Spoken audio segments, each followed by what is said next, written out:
තාත්තකුයි පුතෙකුයි බිලි බාණ්ඩ කියලා යනවා. බිලි බාණ්ඩ ගියාම පුතා මොකද කරන්නේ? එයාගේ ඇම සකස් කරලා ගඟට විසි කරනවා ප්‍රාර්ථනාවක් කරමින්. එයා කියනවා මගේ ප්‍රාර්ථනාව තමයි මේ බිලි කොක්කට මේ ගඟේ ඉන්න ලොකුම මාළුවව අහුවෙන්න ඕන කියන එකයි කියන එක. පුතාගේ ප්‍රාර්ථනාව ඉෂ්ට කරමින් එයාට දැනෙනවා එයාගේ බිලි කොක්ක වේගයෙන් ගඟ දිහාට ඇදෙන බව.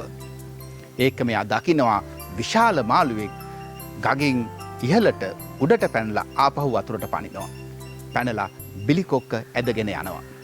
කොතරම් වේගයෙන් අදිනවද කියලා කිව්වොත් එහෙම මේ පුත්‍රයව මේ පුංචි කොළුවව ගඟට වැටෙනවා බිලි පිත්තත් එක්ක.